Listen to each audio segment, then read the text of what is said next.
Look up the word crazy in the dictionary and you might just find an asterisk beside the definition that says, listen to the Subiquitous podcast featuring Sue Duffield and you'll find out what crazy means.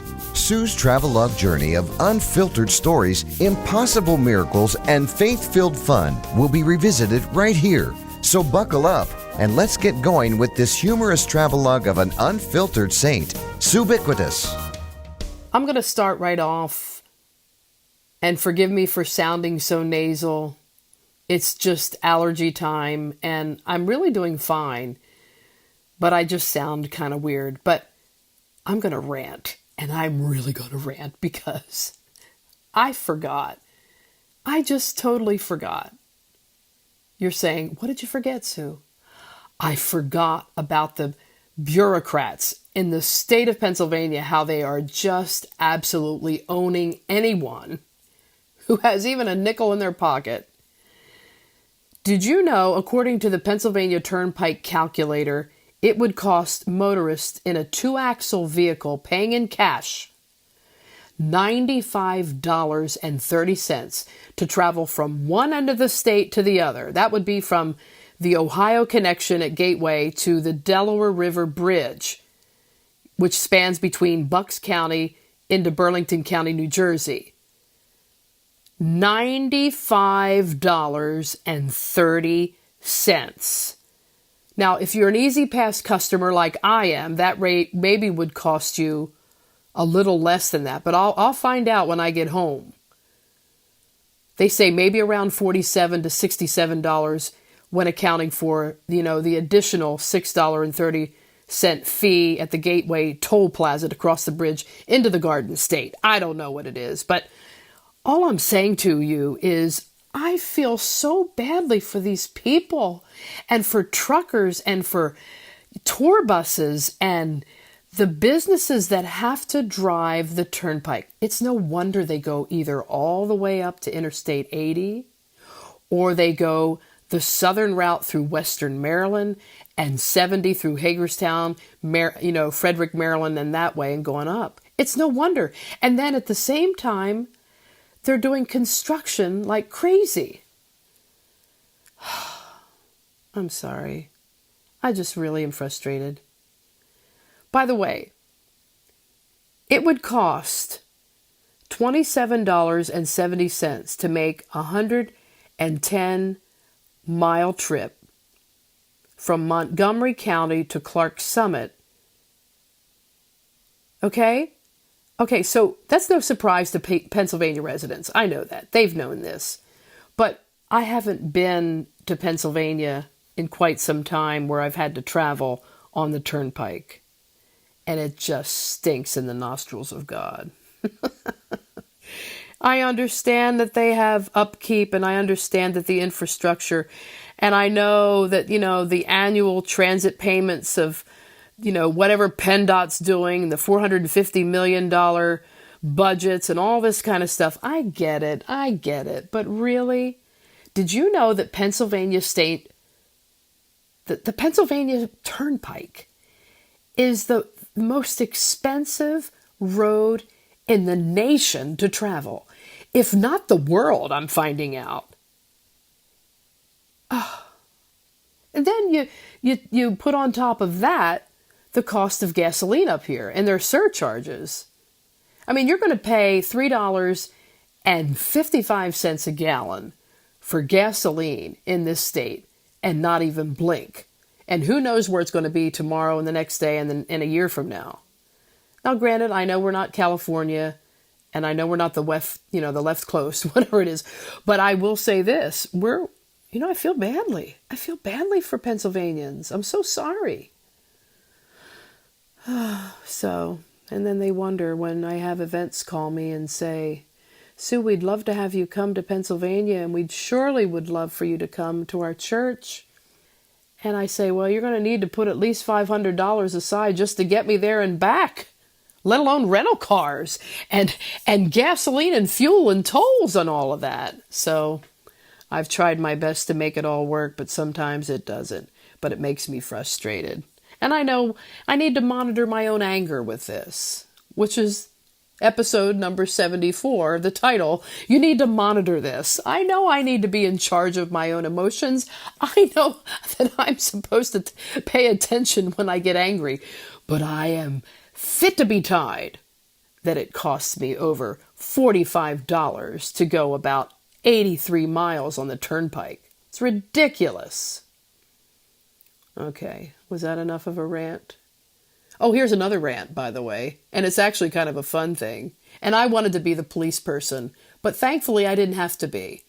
I was driving between interchange at the Mechanicsburg interchange all the way through to Chambersburg interchange on the Pennsylvania Turnpike the other day. And I promise you, this late model Mercedes passed me like a bat out of Hades. I mean, he had to be going, if I was doing 70, he had to be going twice that, 120 maybe at the minimum. But what he didn't know was in front of the truck that was in front of me was a Pennsylvania State Trooper. Oh, I couldn't wait for this. You know, there's a part of me that I feel badly sometimes when, people have serious mistakes in their life and they have to pay the consequences for something that's unintentional. Well, I'm going to tell you, I was ready to laugh out loud. Sure enough, this guy barrels right by that Pennsylvania trooper. And I sat back and just could not wait to watch what was going to happen. That trooper put that Ford Explorer into overdrive. And I mean to tell you, he was on his tail within seconds. And sure enough, pulled over about 2 miles down the road. I could see it all unfolding. And along with this trooper came another trooper and another trooper. So my guess was this young man in the car had some serious problems. He wasn't monitoring his life and he wasn't paying attention. And he was maybe fleeing with something he shouldn't have. But I often have thought to myself, there's one roadway in the country that not only robs you blind with tolls, trust me, you don't ever want to do above the speed limit on the Pennsylvania Turnpike either, because from what I understand, be getting ready for a $500 toll, or I should say a $500 ticket. I had a friend of mine that was 15 miles over the speed limit, got a $500 ticket for speeding on the turnpike. So we know all of this, right? We know all of these things. We know all of the rules. My father used to say, don't you know the rules? If you go against the grain, you're going to pay the consequence. I've heard that time and time again. We're going to have things that we need to, adjust for. Pay attention. And if we're going to break the rules, there's going to be serious repercussion to some of these rules. I'll never forget, as long as I live, I was told at this supper club in New York City, where we had a most palatial, lovely luncheon for about 300 women. It was just astounding, which is another thing. You could never get away with this in the South, but these women were charged about $150 per person for this wonderful luncheon, and they were happy to buy the tickets. It's a different lifestyle. It's a different world. I can't imagine going to South Jersey and charging women $150 for a lunch. But that's what they did in the Bronx, and it was lovely. It was beautiful, and it was exquisite, and it was fabulous.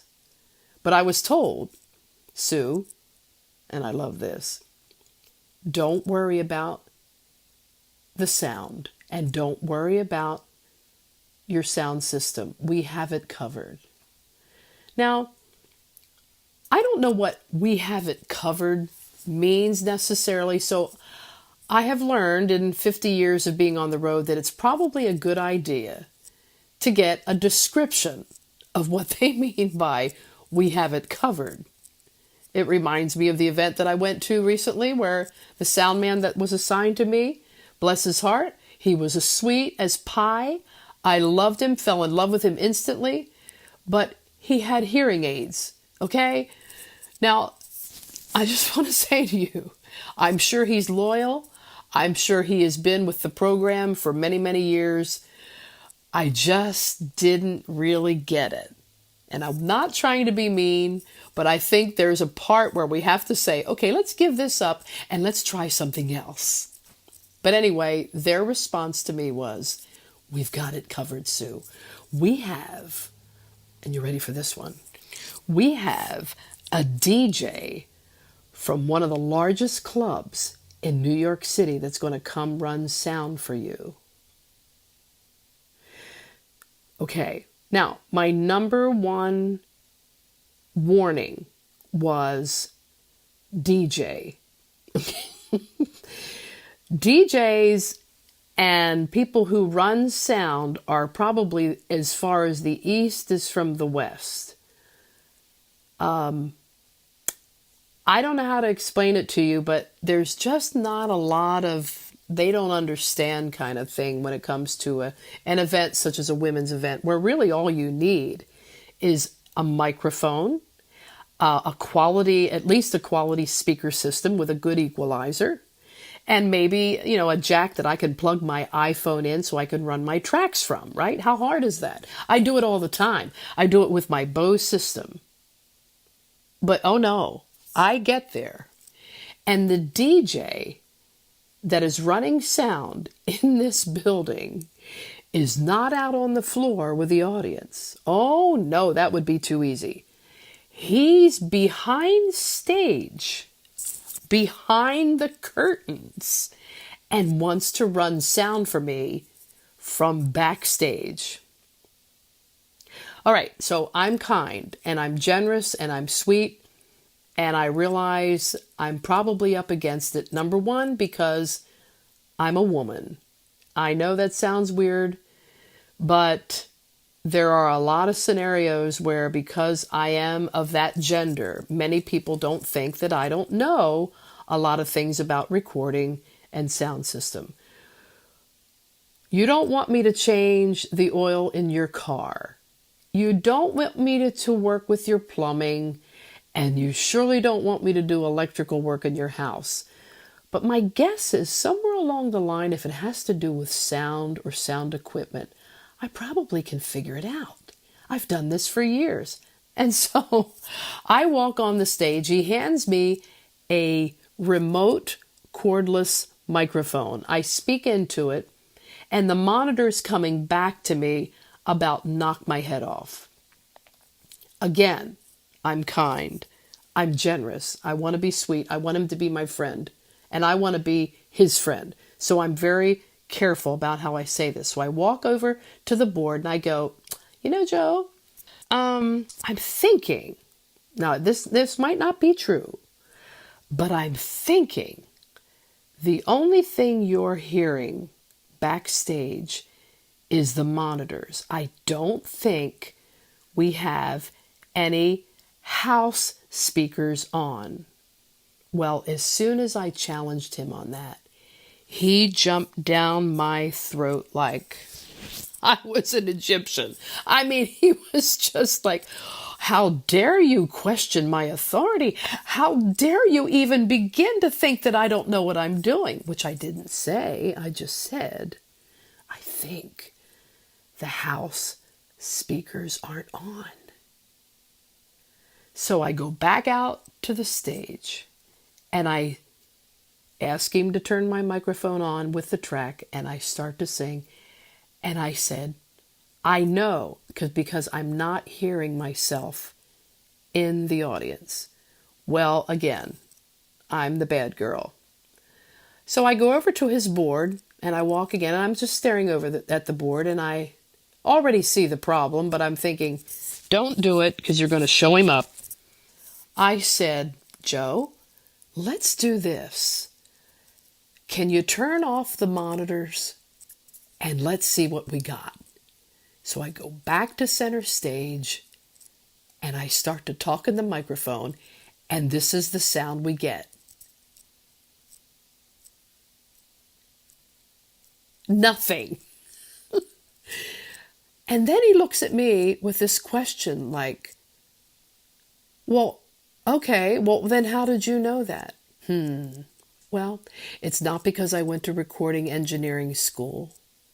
And it's surely not because I've studied, books about audio recording. It has nothing to do with that.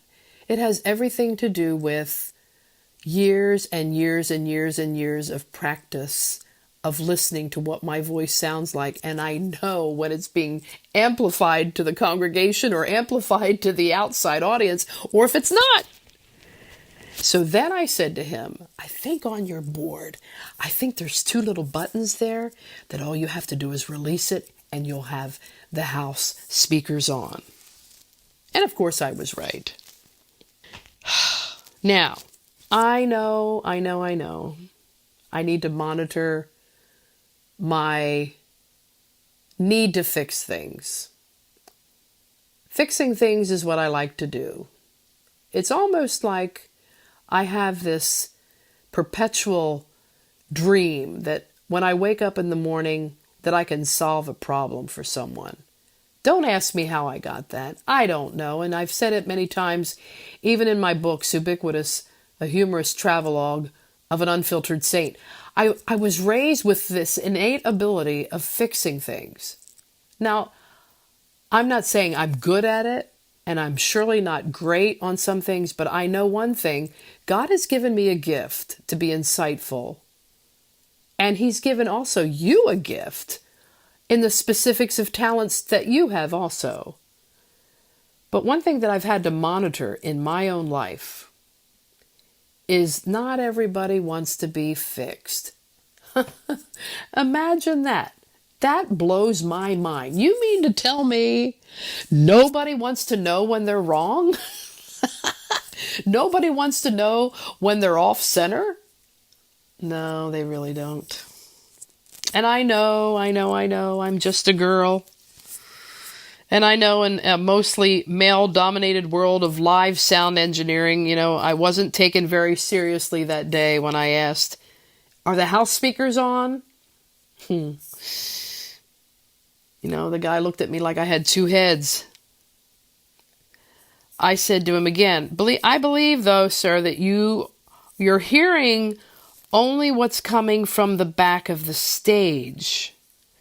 Your monitors are so loud, they're bouncing off the backstage wall and killing me.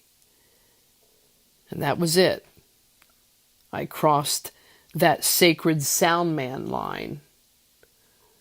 I made a mistake. The mistake wasn't that I found the problem. The mistake is that I alerted him to the problem. It would have been better, I guess, for him to figure it out on his own, but we didn't have time that day. And I remember the women's event coordinator that day came up to me and she just looked at me and she said, Sue, whatever you can do, fix it. We're paying him by the hour. Let's get this thing going. So standing center stage with only my mic and bare naked spirit, I asked the next definitive and daring question. I don't mean to be a nuisance, but just for fun, how about we turn off all the monitors? I think you'll hear and see that the house speakers are definitely off. It's all stage monitors you're hearing. So then, I'll give you the name. I guess his name was John. I don't remember. John turned the monitors off and the house went silent, like I said before. And it was then that I held my breath. I held my breath for being right. I held my breath for feeling like I was bad because I fixed the problem. And when he turned the monitors off, it became deathly quiet. The curtain on the stage rippled with relief as if to say, thanks so much, Sue. We've been trying to tell him this all morning. Oh, well.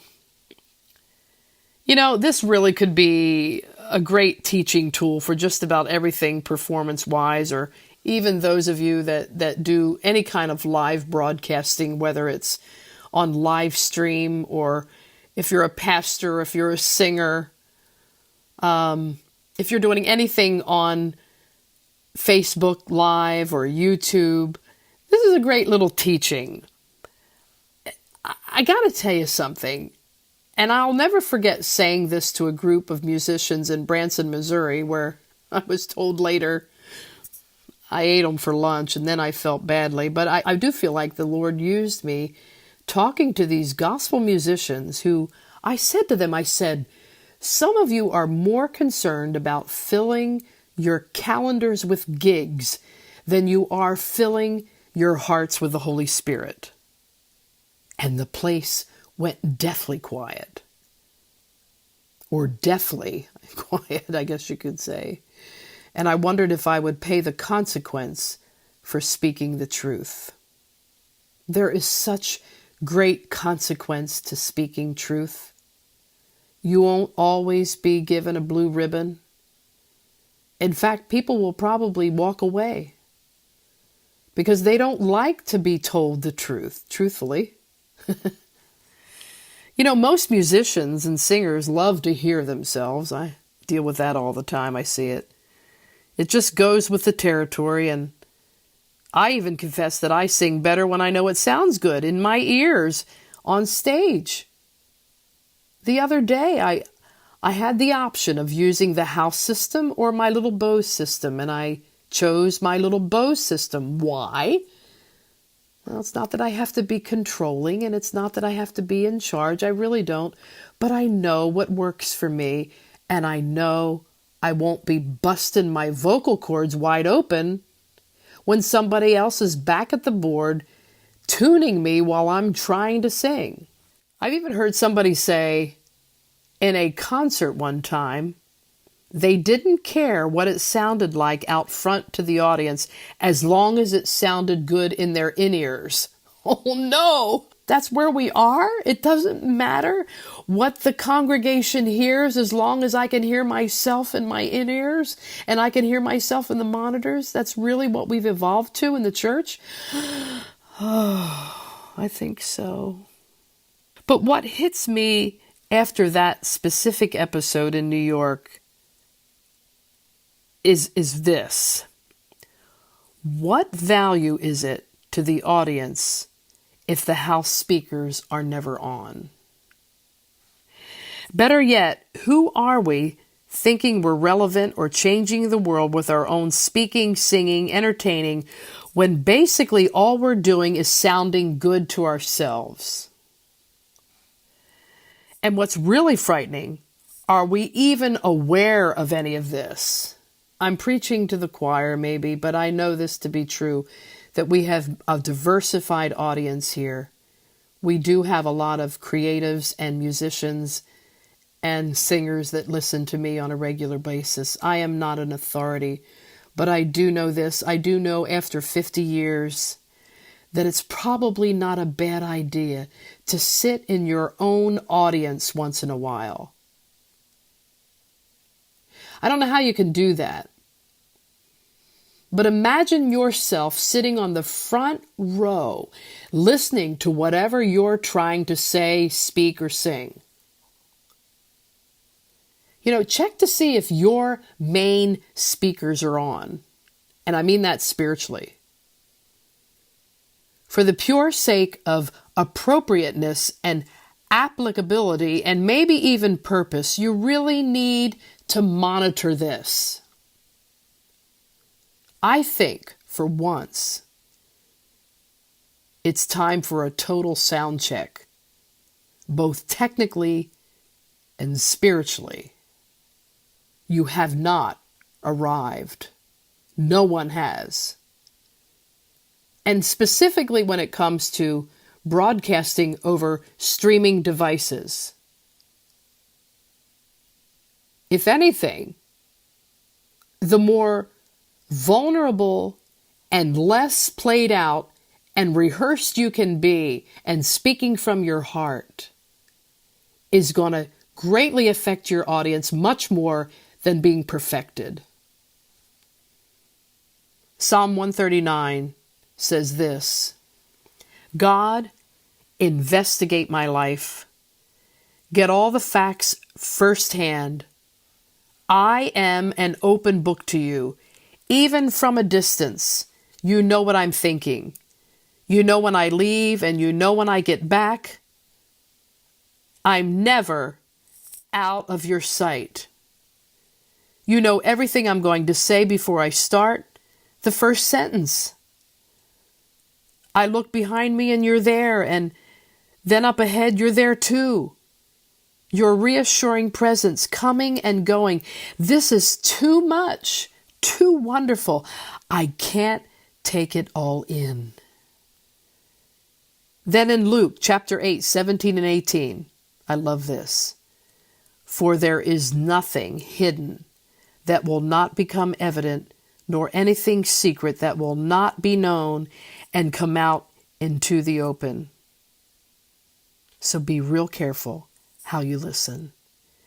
For whoever has a teachable heart, to him more understanding will be forgiven. And whoever does not have a longing for truth, even what he thinks he has will be taken from him. The craziness of all of this is this: the monitors are off. And we found out that we were so immersed in our own sounds of our voices that the main speakers have never been on. The value of monitoring your self-worth is not nearly as important as monitoring how you are projected as a believer in Christ to a world that so desperately needs him. You know what other thing that bugs me, speaking of ranting, is how important it is for us to post what our worship set will be for the coming week. In many churches, they do this. They will list the 3 or 4 songs ahead of time. And this is like a announcement to the world that these are the songs that we are destined to do.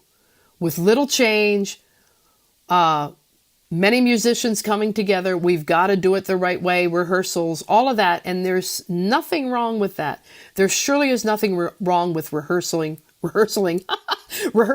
and there's nothing wrong with giving God the opportunity to use your gifts. But if we become so programmed and so rehearsed, and to quote as one woman said who hadn't been to church in 10 years, said to me one Sunday morning, she said, "When did it all change? I don't recognize anything. And not only that, I don't know where I belong."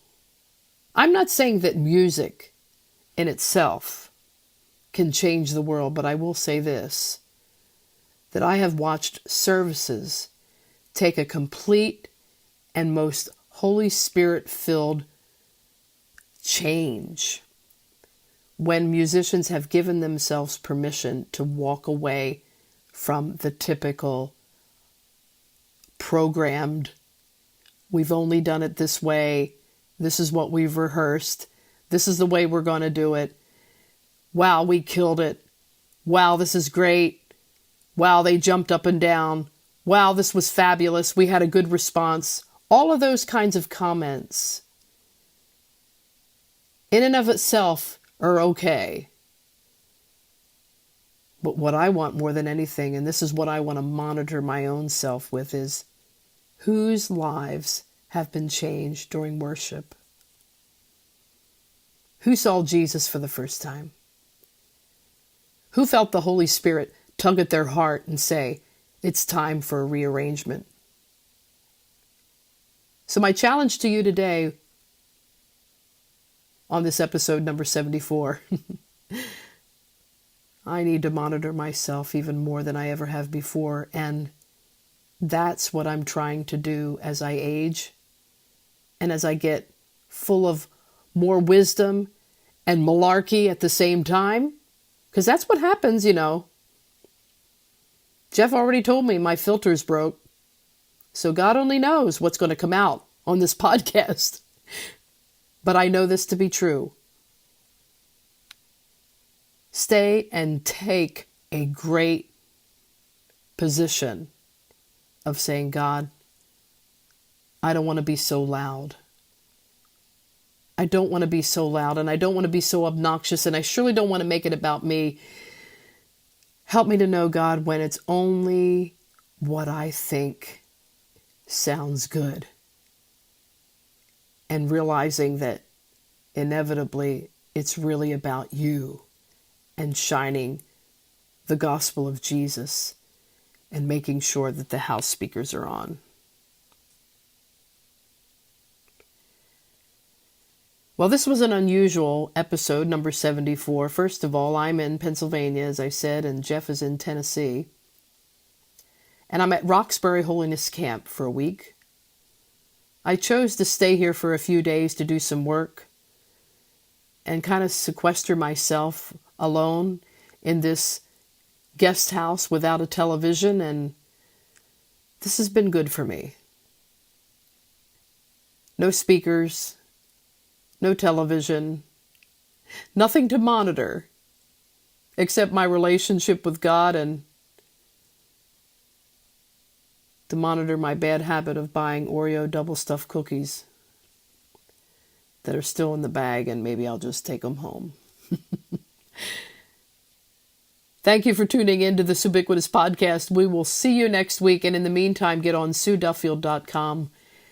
There are ways that you can comment about this specific number 74 if you'd like. Email me at radiosue@me.com. And there's also ways of supporting us as we keep this podcast alive and well around the world. We'll see you next week.